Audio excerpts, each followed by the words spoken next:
On passe au Nigeria où les consommateurs ont eu la mauvaise nouvelle de découvrir une hausse de 50% des tarifs de télécommunications. 50 alors que les opérateurs en réclamaient le double. Eux insistent sur les réalités économiques du pays. Selon eux, cet ajustement permettrait de faire face à l'augmentation des coûts opérationnels et d'assurer des investissements essentiels dans l'infrastructure du secteur de la télécommunication. Mais comme vous pouvez l'imaginer, la population n'est pas de cet avis, comme nous l'explique notre correspondant à Abuja, Moïse Gomis. Le Congrès des travailleurs du Nigeria, le principal syndicat du pays, ainsi que l'Association nationale des étudiants sont vent debout. Ces deux organisations menacent de lancer un boycott des télécoms ou des manifestations massives, car selon elles, cette hausse des tarifs de 50% est un énième coup porté contre le pouvoir d'achat des Nigérians et rendrait aussi difficile la poursuite d'activités de nombreux entrepreneurs.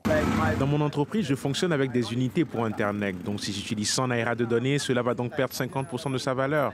Donc je vais perdre de l'argent et pas seulement moi. Je ne peux plus me permettre de passer du temps au téléphone. Je n'appellerai personne, donc si quelqu'un a besoin de me joindre, qu'il m'appelle.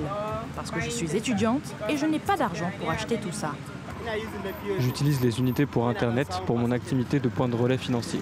Je gagne un petit pourcentage sur chaque transaction, mais maintenant, je n'aurai plus autant de pourcentage. C'est sûr, mes affaires vont aller mal. De son côté, l'Association nationale des abonnés aux télécommunications espère encore persuader la Commission nationale de la communication d'annuler ce feu vert accordé aux opérateurs de la téléphonie mobile, d'augmenter leurs tarifs jusqu'à 50%. Cette association des abonnés menace d'aller en justice si elle n'obtient pas de résultats satisfaisants pour les consommateurs nigérians en termes de tarification.